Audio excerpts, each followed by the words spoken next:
Mother Teresa and institute of computer education में आपका स्वागत है। टेबल्स बनाने से पहले हम डेटाबेस डिजाइन के कुछ बेसिक्स को समझ लेते हैं। सबसे पहले जब भी आप किसी टेबल का फील्ड नाम रखें वो ऐसा हो कि आपको समझ आ जाए और उससे टेबल से रिलेटेड नाम हो। उसके पश्चात यदि जब आप नाम रख रहे हैं तो ट्राई ये करें कि उनमें किसी भी तरह का स्पेस ना पाए। आप एक्सेस में स्पेस दे सकते हैं, लेकिन स्पेस देने से आपको, यदि आप कोडिंग करना जानते हैं तो एसक्यूएल कमांड्स या कोडिंग करने में आपको समस्या आ सकती है, इसीलिए ट्राई करें आप स्पेस मत दें। इसके अतिरिक्त ये देखिए, तीनों नाम मेरे पास तीनों ही वैलिड नाम है। जैसे फर्स्ट नेम जो है स्पेस के साथ, और अगर आप स्पेस ना दें उसका हल ये है कि आप जहां से आपका स्पेस आ रहा है वहां से आप पहले वर्ड को बड़ा कर सकते हैं। इसके अतिरिक्त आप स्पेस की जगह पे अंडरस्कोर का प्रयोग भी कर सकते हैं। जरूरी है कि आप जो नाम दें अपनी फील्ड का, उसका नाम नेम मत हो। जैसे किसी कैंडिडेट का नाम रखना है या एम्प्लॉय का नेम आपको पिक करना है तो उसके लिए नेम वर्ड मत यूज करें, क्योंकि नेम जो वर्ड है वो एक कीवर्ड है और एमएस एक्सेस में वो रिजर्व्ड है। जब भी आप इंफॉर्मेशन लें तो उस इंफॉर्मेशन को छोटे छोटे पार्ट्स में एक्सेप्ट करें। जैसे कि एक फील्ड हमारे पास यहाँ है एड्रेस, इसमें इंफॉर्मेशन जो ली गई है 202 नंबर है, न्यू स्ट्रीट, करनाल, हरियाणा और इंडिया। ये ठीक तरीका है, इसमें आप एड्रेस स्टोर कर सकते हैं। लेकिन अगर यही एड्रेस हमारे पास स्मॉलर पार्ट्स की फील्ड्स में अवेलेबल है, जैसे house number, street address, city, state और कंट्री, तो इसमें भी ये स्टोर किया जा सकता है। दूसरे तरीके, यानी कि इस तरीके का सबसे बड़ा बेनिफिट ये है कि कभी भी अगर आपको अपनी इंफॉर्मेशन एनालाइज करनी है तो आप उसको आसानी से एनालाइज कर सकते हैं। उदाहरण के लिए मैं ये जानना चाहता हूं कि करनाल से मेरे कितने एम्प्लॉयज बिलोंग करते हैं, लेकिन अगर मैं इस एड्रेस के आधार पे इसको ढूंढूंगा तो मुश्किल हो जाएगा एक्सेस को समझना। और यही चीज अगर मैं इन फील्ड्स के आधार पे ढूंढता हूं तो एक्सेस बड़ी आसानी से मुझे आउटपुट प्रदान करेगा। जब हम इंफॉर्मेशन रखते हैं तो जरूरी है कि जो रिलेटेड इंफॉर्मेशन हो एक टेबल में रहे, उसको अलग अलग पार्ट्स में मत डिवाइड कीजिए। जैसे कि स्टूडेंट पर्सनल इन्फो का एक टेबल का एग्जांपल मेरे पास है, फर्स्ट नेम, लास्ट नेम और एड्रेस, और एक स्टूडेंट टेबल है जिसमें रोल नंबर और सब्जेक्ट है। क्योंकि इंफॉर्मेशन आपस में रिलेटेड है, इसलिए मैं इसको एक स्टूडेंट नाम का तीसरा टेबल बनाता हूं जिसमें दोनों टेबल्स की फील्ड्स इकट्ठी कर देता हूं। इससे लाभ ये होगा कि आपकी जो इंपॉर्टेंट इंफॉर्मेशन है और जो रिलेटेड इंफॉर्मेशन है वो एक ही जगह पे स्टोर होगी, जिससे एक्सेस को भी समझने में आसानी होगी और आपको भी आउटपुट जल्दी से जल्दी मिल पाएगा और आपको रीडेबिलिटी भी आसान हो जाएगी पूरी टेबल की। डेटाबेस डिजाइन में सबसे इंपॉर्टेंट पार्ट है प्राइमरी की।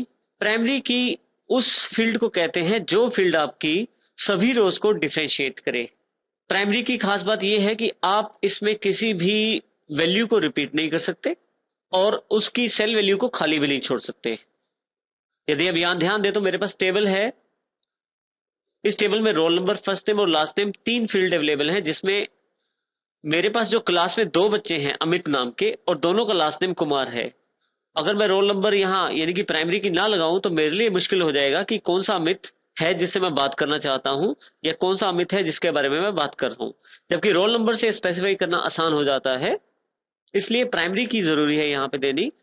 तो इस तरह से यदि आप प्राइमरी की देते हैं तो इससे आपकी सभी जो रोज होती हैं वो डिफरेंशिएट हो जाती हैं एक दूसरे से और आपकी सभी रोज यूनिक रहती हैं।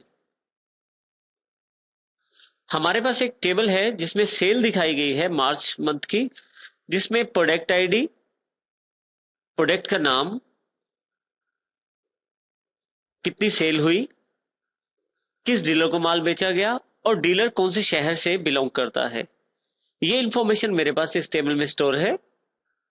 यदि आप ध्यान से देखें तो इस टेबल में काफी सारा डेटा जो है रिपीट होता जा रहा है, बार बार हमें उसी डेटा को टाइप करना पड़ रहा है, जिससे मैं स्पेस को बिना वजह ही असाइन करता जा रहा हूं, जिससे कि बिना वजह ही एक ही वैल्यू को आपको बार बार टाइप करना पड़ रहा है और वो कंप्यूटर में अपना स्पेस भी घेर रहा है।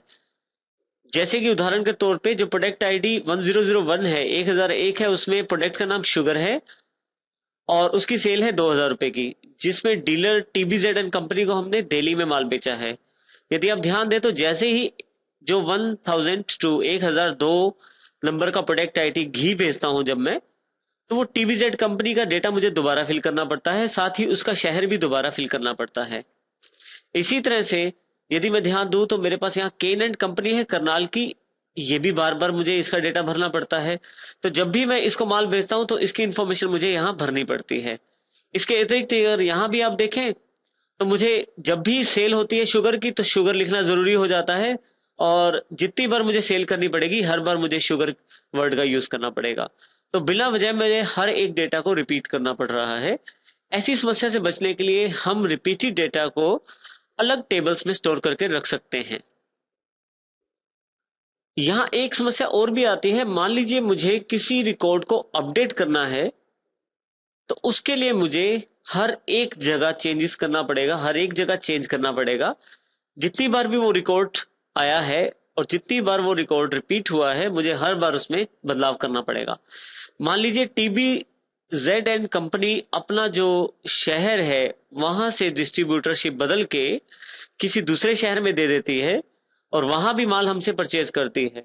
अब की बार मेरे पास ये समस्या आएगी कि मुझे हर जगह वो नाम दोबारा टाइप करना पड़ेगा।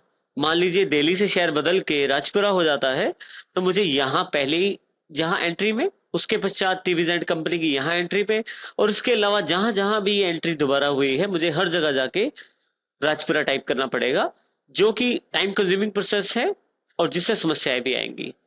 इसके अतिरिक्त आप ये इंफॉर्मेशन भी खो देंगे इस टेबल में से कि आपकी ये कंपनी दिल्ली में स्थित थी।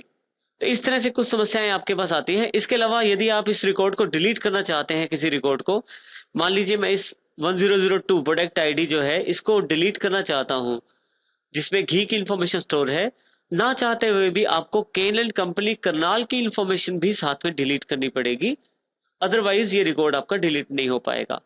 यदि आप ऐसा करते हैं तो इस तरह से आपकी जो इंफॉर्मेशन है उसमें इनकंसिस्टेंसी आ जाएगी। ऐसी समस्याओं से बचने के लिए हमारे पास हल है कि हम एक बड़े टेबल को जिसमें इंफॉर्मेशन रिपीट होती है कुछ छोटे टेबल्स में बांट दिया जाए। जैसे मेरे पास ये उदाहरण उपलब्ध है। जिस बड़े टेबल की बात हम कर रहे हैं उसमें सबसे पहला सेगमेंट हमारा प्रोडक्ट का और प्रोडक्ट का नाम है। इसको मैंने अलग से एक छोटे टेबल में स्टोर कर दिया है, जिसमें प्रोडक्ट आईडी और प्रोडक्ट का नाम, दो चीजें स्टोर की हैं। इसी तरह से मैंने डीलर का नाम और डीलर का शहर एक अलग से टेबल में स्टोर कर दिया है, जिसमें अलग से एक फील्ड ऐड की गई है, डीलर आईडी। हर एक डीलर आईडी एक अलग डीलर को रिप्रेजेंट करती है।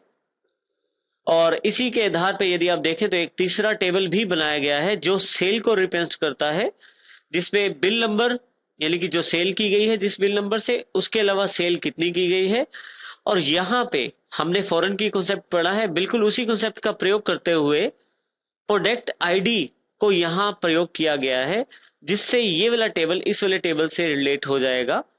और इसी तरह से डीलर आईडी की इंफॉर्मेशन भी यहाँ रखी गई है, जिससे आप इस इंफॉर्मेशन को डीलर वाले टेबल से रिलेट कर सकते हैं। इस तरह से आप बड़ी इंफॉर्मेशन को छोटे छोटे टेबल्स में बांट के सुनियोजित तरीके से रख सकते हैं। और जब भी हम टेबल बनाते हैं तो ये मुख्य चीजें रहती हैं जिसका हमें ध्यान देना बहुत जरूरी होता है। इन चीजों का ध्यान रखें, हम अपने टेबल्स में कंसिस्टेंसी ला सकते हैं, डेटा को ढंग से रख सकते, और उसके लिए हमें चेंजेस करने में या ऐड करने में डेटा या डिलीट करने में किसी भी प्रकार की किसी भी परेशानी का सामना नहीं करना पड़ेगा।